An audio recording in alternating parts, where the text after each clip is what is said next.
So much has happened in Gauteng this past week. David Makhura resigned as Premier.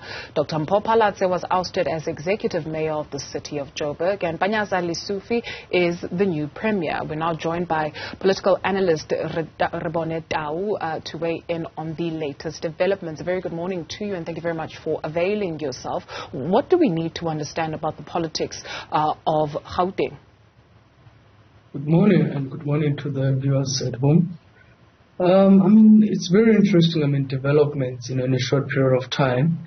And this is because we've had the city of Johannesburg, the mayor, being outed out. You have the Gauteng Premier, resigning. So the ANC seems to be, getting things together, in Gauteng, in preparation, obviously, for 2024, national elections, which that those elections will be very difficult for the ANC. So even in the city of Joburg, we know that later today, around 11 o'clock, the mayor will be announcing his mayoral committee. So that will also say something about 2024 elections, because they need to have a strategy, because either way, that is a coalition government, and coalition governments in their nature, they are very difficult. And when I spoke to some people asking why are there delays in terms of the announcement of the mayoral committee, it seems like there were real difficult negotiations, but it seems like obviously by yesterday they were able to find each other with the other parties. That's why now we're all waiting to see who will be in the mayoral committee or in the coalition. But also it's interesting in Gauteng how we're seeing the Adwell faction, taking center stage in terms of the new cabinet that has been announced by the Premier, Panyaza. What to read? We'll get into the announcement of the mayoral committee in a few moments, but what to read into the move of smaller parties ring-fencing the ANC, right, especially in bringing forth the mayor of Johannesburg? People are not looking at, especially the Patriotic Alliance, Gauteng Province and Kenny Kunene. I think they are playing a very central role in the politics of the ANC in Johannesburg. And people should watch them very closely, because if you look at also the collapse of the DA, the Patriotic Alliance was very central in that. So this is actually also must worry the ANC, because that means that this will be a shaky coalition, for the mere fact that they were not able, they stayed for so many days without announcing the mayoral committee, without finding themselves together, to find consensus of who should be in the mayoral committee. So the small parties are going to become a problem for bigger parties, not only the ANC, the DA and so forth. And then we take a look at the announcement of the executive committee for Panyaza Lesufi yesterday.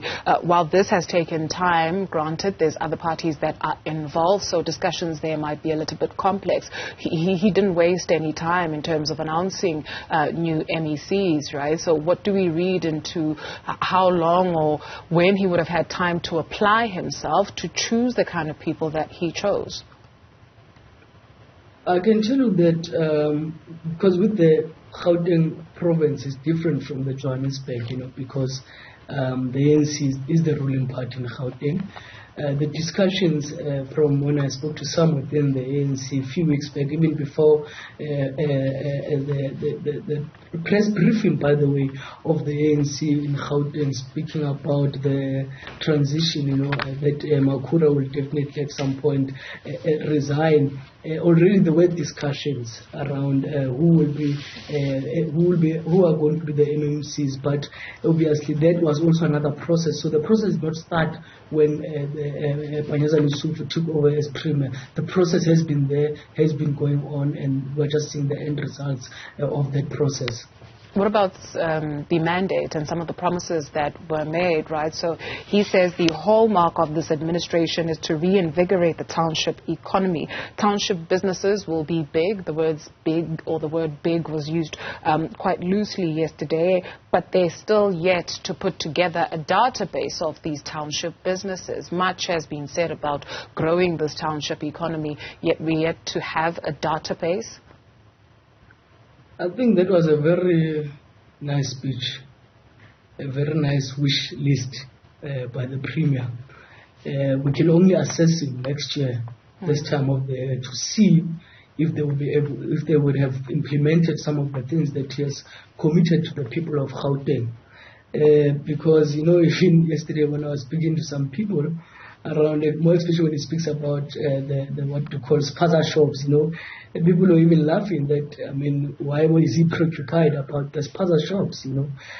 I mean, there's more to the economy, you know, outside of the spaza shops that he was talking about, that they are going to empower black communities, you know, in the townships and so forth. You know, he speaks about the state bank, he speaks about the e-toll, you know, he's been part of this administration, you know, as an MEC and also leading in the ANC.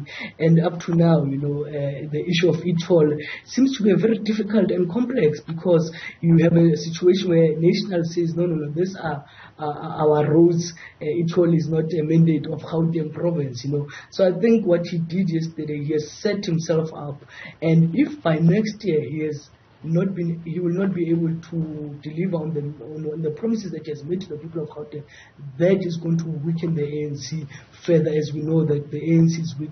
We know in 2019, the ANC, I mean, just got over 50% to retain power in Gauteng. So it will not be an easy journey for him and his collective.